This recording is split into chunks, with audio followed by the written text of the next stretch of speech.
Bonsoir à tous, je suis Kevin Gall, ministère prophétique. Nous sommes le 29 novembre 2020, il est 21h50.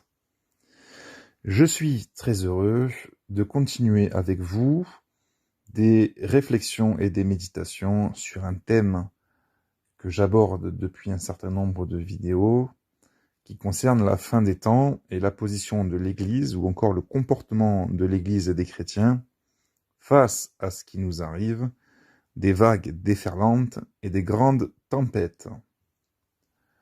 Mes intentions sont excellentes, elles sont dans le but de sauver la multitude, en tout cas ceux qui peuvent l'être, et par mes exhortations, je m'exhorte moi-même. Donc, à travers ce que je fais, il y a également la puissance de Dieu qui agit pour que je sois aussi dans ce bateau qui est appelé à traverser de la noirceur, des nuages très très sombres, des éclairs et beaucoup de vagues qui sont extrêmement affreuses.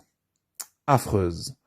Mais il y a une promesse de Dieu, c'est que derrière ces choses se cache une magnifique lumière, un magnifique soleil et un calme très apaisant, très paisible, une paix qui est divine, et une gloire et un poids éternel de gloire qui n'existe pas sur la terre, mais qui existe et qui est réel dans les cieux, la cité mère, la cité des chrétiens, l'endroit que nous cherchons à aller, l'endroit que nous chérissons sans même l'avoir vu de nos propres yeux.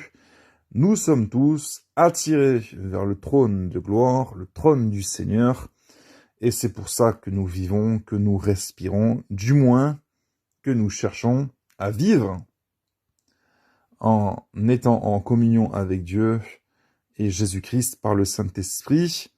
Nous avons toutes ces envies, toutes ces choses qui nous montent à cœur, et c'est normal. Et c'est normal, et c'est normal, et c'est normal.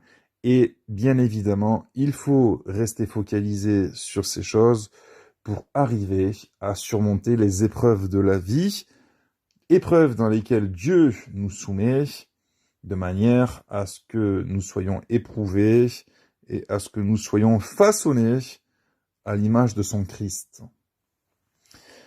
Je remercie le Seigneur pour toutes les difficultés, pour toutes les épreuves, pour tous les maux qui sont envoyés dans nos vies.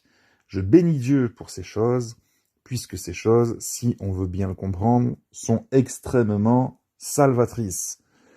Merci Seigneur pour les bonnes choses, mais j'ai envie de dire merci Seigneur pour les mauvaises choses. Elles sont importantes, elles sont utiles, je le répète, pour notre croissance, elles sont salutaires. Alors c'est sûr que si on est jeune chrétien, ou si on n'est pas du tout chrétien et qu'on m'écoute, on peut penser que je suis complètement taré, mais pas du tout. Si ce que je dis semble être une folie, ce que je dis est une folie pour ceux qui périssent. Mais pour ceux qui sont sauvés, il y a de la joie.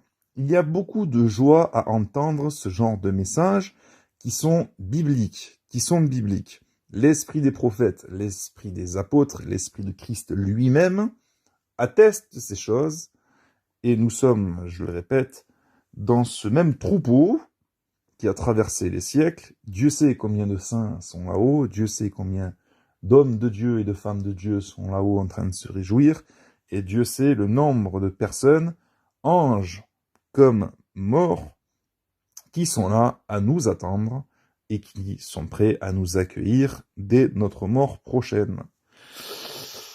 Je sais, je suis rabat-joie, mais je vous garantis que je vous dis ces choses avec une grande paix, une grande assurance et même une grande joie.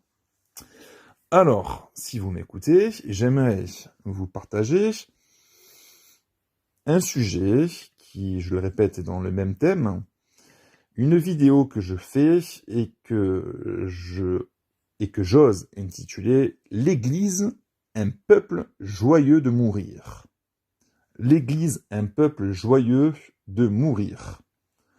C'est le thème que nous avons depuis un certain nombre de vidéos, la préparation. La préparation à traverser de grandes souffrances, la préparation à mourir en Christ, la préparation à tenir bon, à tenir ferme, à porter notre croix et à aller jusqu'à notre temps, notre lieu, notre jour de mort, avec la paix dans le cœur, avec la joie dans le cœur, puisqu'à la suite de ces choses, il y a véritablement la joie et les délices éternels. Ma vidéo d'hier était claire, Dieu est en train de façonner le monde à la manière apocalyptique. Dieu est en train de conduire les choses, de faire tout concourir pour que nous traversons les promesses et les prophéties apocalyptiques dans lesquelles également l'Église est appelée à être embarquée et à vivre, quitte à subir énormément de souffrances et énormément de pertes humaines. Il est question dans l'Apocalypse d'être immolé par le feu, il est question d'être frappé par l'épée, de mourir par l'épée, d'être décapité à cause du témoignage de Jésus, à cause du témoignage de Christ et de la parole de Dieu. Alors oui, je crois qu'il est bon et sage, pendant ces temps de confinement, pendant ces temps où le monde chancelle, de méditer et de réfléchir sur ces promesses et sur ces prophéties apocalyptiques qui sont à notre porte. Et si le monde ne serait pas en train de chanceler, peut-être que vous êtes actuellement en train de m'écouter et que vous êtes appelé à mourir prochainement parce que vous avez une maladie incurable et parce que malgré vos approches à la prière, vous restez et vous êtes toujours malade. À ce moment-là, je vous invite à ne pas paniquer, mais à rentrer dans les promesses de Dieu. Si l'esprit et le cœur est calme et tranquille, si l'esprit est calme et apaisé, alors vous allez traverser cette mort avec la paix, avec la joie du Seigneur, avec l'assurance que des anges sont déjà préparés pour accueillir votre âme et votre esprit dès la sortie de votre corps, pour le voyage céleste à la rencontre du Seigneur, non pas dans les airs, mais à la rencontre du Seigneur dans son royaume. Dans son royaume. Si ça fait des années que vous êtes chrétien, ça fait des années que vous étudiez la Bible, ça fait des années que vous allez à l'église, ça fait des années que vous vous efforcez à marcher dans les commandements de Dieu, et que vous êtes à la veille de votre mort parce que vous le savez, parce que la médecine vous a condamné, et parce que la prière ne vous guérit pas, alors acceptez ce qui doit être accepté. Peut-être que Dieu ne veut pas vous guérir tout simplement, mais peut-être que Dieu vous prépare à être rappelé auprès de lui. Je répète, il ne faut pas voir la mort comme quelque chose d'extrêmement terrible et négatif, quelle que soit la mort qui existe ou qui peut exister sur la terre. À partir du moment où vous êtes en Christ et réellement en Christ, quelle que soit la manière dont vous disparaissez, dont vous quittez la terre, il s'agit simplement du salut. L'apôtre Paul savait qu'il allait mourir. À un moment donné, il était proche de la mort. Il sentait que ça allait être sa fin. Il était préparé. Il était prêt à mourir et il savait dans son cœur qu'il allait rejoindre le Seigneur. En vérité, ça faisait longtemps que l'apôtre Paul voulait quitter la terre pour rejoindre le Seigneur. Mais le Saint-Esprit, Christ en esprit, lui disait tout simplement qu'il devait persévérer sur la terre, qu'il devait continuer de servir le Seigneur et d'accomplir fidèlement sa mission. Et l'apôtre Paul savait ce qu'il avait à faire. Il savait que ce n'était pas encore son temps, que ce n'était pas encore son heure, que les églises avaient besoin de lui, que les païens avaient besoin de lui, que Dieu allait se servir encore et encore de lui, pour sauver, pour délivrer, pour guérir. La bonne question qu'il faut se poser, c'est comment aborder cette fin des temps? Comment aborder cette grande tribulation? Comment aborder cet antéchrist que nous devons voir? Comment réagir quand il va y avoir la terre qui va chanceler? Comment réagir quand il va y avoir des tremblements de terre, des grands cataclysmes, des grands tsunamis, des guerres nucléaires, des famines, des maladies, des milliers, des millions et des milliards de morts sous nos yeux. Comment réagir face à la captivité, face à la persécution, face à la torture, face à l'emprisonnement, face à la privation? Comment réagir si Dieu permet à Satan de vous arracher votre femme, votre mari, vos enfants sous vos yeux? Comment allons-nous réagir? C'est une question qui est fondamentale et bien évidemment, il faut prêcher la parole de Dieu, bien évidemment, il faut annoncer la bonne nouvelle, mais il faut également oser entrer dans ce genre, non pas de débat, mais de prédication. De prédication. Il s'agit de prêcher la fin des temps, il s'agit de prêcher la manière dont Christ nous attend pour traverser ce genre d'épreuve. Nous allons dans 2 Corinthiens chapitre 4. Vivre par la foi. Verset 15. Car tout cela arrive à cause de vous, afin que la grâce en se multipliant fasse abonder à la gloire de Dieu les actions de grâce d'un plus grand nombre. C'est pourquoi nous ne perdons pas courage. Nous ne perdons pas courage. Nous avons souvent une mauvaise interprétation de ce qui nous arrive. On croit toujours que Dieu nous a abandonnés et on est vite découragé par les épreuves ou une seule épreuve. Mais justement, c'est toujours dans l'épreuve que, en vérité, Dieu suscite ou tire le meilleur de ce qu'il est censé tirer au niveau de la foi. C'est toujours dans les moments de détresse et de difficulté qu'on est censé crier à Dieu, se poser les bonnes questions, lever nos regards et considérer non pas le visible, non pas les problèmes, non pas les épreuves, mais considérer ce qu'il y a après, Christ et la vie éternelle. Si on a les yeux et l'esprit focalisés sur ce qu'il y a après, on arrivera à puiser la joie nécessaire pour traverser les épreuves terrestres qui sont humainement impossibles à traverser avec la joie. C'est pour ça qu'il faut être concentré, non pas sur les problèmes, mais sur Christ. Et ça, c'est important à la fin des temps. C'est pour ça que je fais des vidéos, que j'insiste là-dessus, et que personnellement, je considère que la maturité, elle commence là. Elle commence avec Job. Elle commence avec Daniel dans la fosse. Elle commence avec Paul en prison. Elle commence avec Joseph dans le puits, etc., etc. Elle commence avec Jésus flagellé sur le chemin de croix. La maturité commence là où les grandes épreuves commencent. Là où vous voyez des grandes épreuves, considérez qu'il y a ici un enseignement, qu'il y a ici le moyen d'être transformé à l'image de Dieu, à la gloire de Dieu, d'être façonné à la perfection attendue par le Seigneur. En fait, il faut se réjouir des épreuves. Il faut se réjouir des épreuves. Je ne parle pas des péchés, je dis des épreuves. Et même si vous péchez et que vous êtes sanctionné par le Seigneur, châtié par le Seigneur à cause de vos péchés, n'oubliez pas que Dieu châtie le fils ou la fille qu'il aime, exprès, de manière à ce que nous puissions participer à sa sainteté. Donc quoi qu'il arrive, il suffit d'être en Christ pour que Dieu fasse tout concourir à notre bien. Même si tout faire concourir, c'est nous conduire au feu, c'est nous conduire à la guillotine, c'est nous conduire à la crucifixion, c'est pour notre bien. Parce qu'il y a un poids éternel de gloire qui nous attend, et il ne faut pas, là-dedans, perdre courage. C'est pourquoi nous ne perdons pas courage, et lors même que notre homme extérieur se détruit, par la vieillesse, ou même encore par la maladie, ou encore par la mort, notre homme intérieur se renouvelle de jour en jour. Car nos légères afflictions du moment présent produisent pour nous, au-delà de toute mesure, un poids éternel de gloire. Nos légères afflictions du moment présent.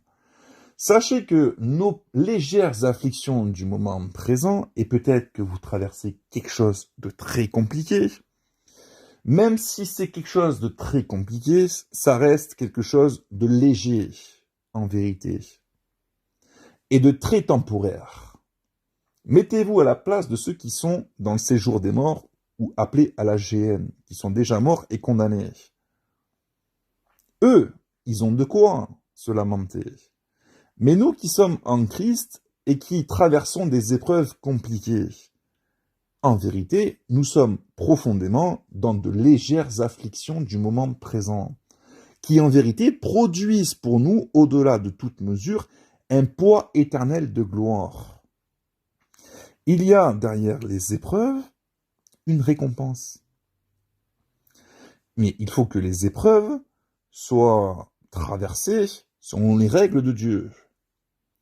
C'est pour ça, dès qu'il y a des épreuves, vite, se calmer, pour ne pas mal réagir. Réagir conduit à de grands péchés, ça conduit à l'enfer. Le discernement, la sagesse, la réflexion sur les choses, sur les épreuves, la prière, la méditation de la parole de Dieu, l'écoute, l'entendement de ce que Dieu vous dit dans vos épreuves, c'est ça qui va vous sauver et qui va vous aider à faire les bons choix.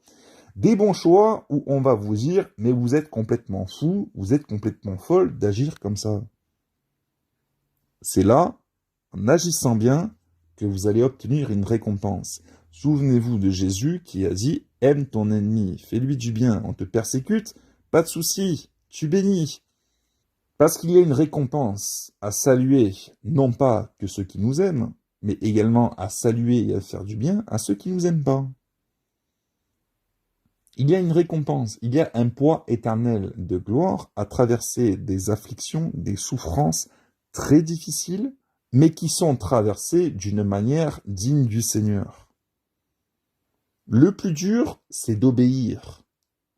Le plus dur, c'est de faire ce que Dieu nous demande de faire quand c'est très difficile.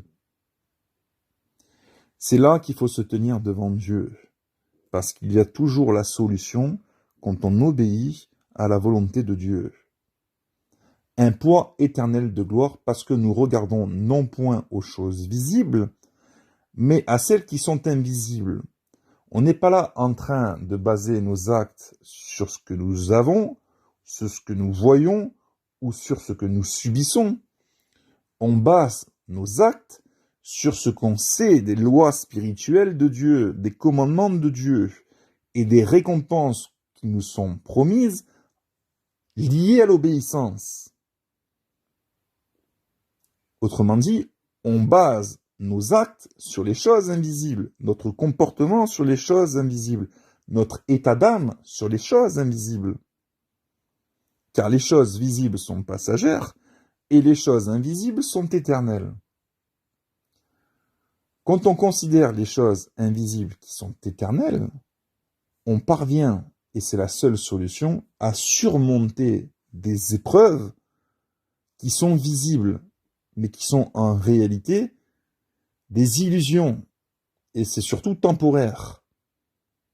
C'est la seule solution de parvenir à la vie éternelle, c'est de surmonter ces choses en considérant l'invisible qui est derrière.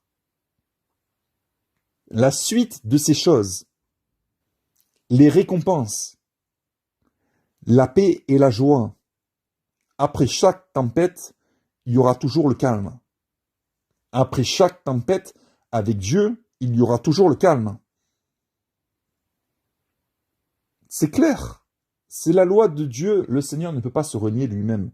Après chaque tempête, quelle qu'elle soit, je dis après chaque tempête avec Dieu, quelle qu'elle soit, il y a le calme. Parce que avec Dieu, pourquoi? Parce que Dieu est toujours avec nous, malgré les tempêtes. Mais encore faut-il qu'il soit reconnu avec nous, qu'on le considère, qu'on le sache, et surtout qu'on le réalise qu'il est avec nous, et qu'il ne nous a pas abandonnés. Satan fait tout pour nous faire croire que Dieu nous abandonne quand on est dans des souffrances terribles, dans des épreuves terribles. Il faut se calmer. Il faut se calmer. Ces choses sont toujours préparées d'avance, en général. D'accord? Donc, je dis que la maturité commence dans les grandes souffrances, dans les grandes épreuves. parce qu'elles sont surmontées avec ce qui est surligné en jaune. Les choses visibles sont passagères, les invisibles sont éternelles. Et surtout, nous savons que nous avons un Dieu. Quand nous savons que nous avons un Dieu qui traverse avec nous les épreuves, nous savons ipso facto, in fine, que nous sortons plus que vainqueurs. C'est pourquoi j'ai intitulé cette vidéo « L'Église, un peuple heureux, joyeux de mourir ». Puisque la mort est la liberté finale. La mort est le ruban de votre course, c'est l'arrivée. Donc on est content d'arriver avec Christ. On est content de finir la course avec Christ. Et surtout, avec Christ en premier dans le cœur. Parce qu'il y a des souffrances et des épreuves qui sont là parce que Christ n'est pas en premier dans le cœur. Peut-être qu'on va vous arracher votre femme, peut-être qu'on va vous arracher votre mari, peut-être que c'est un frère, une sœur, une mère, un père, vos enfants. Qu'est-ce qui va se passer dans le cœur? À la fin des temps, ça va être ça. Il va y avoir des séparations. Les familles seront brisées, seront séparées. Les hommes avec les hommes, les femmes avec les femmes, les enfants avec les enfants. Ça va être un petit peu comme pendant la Seconde Guerre mondiale avec les Juifs. Pour les chrétiens, ça va être la même chose.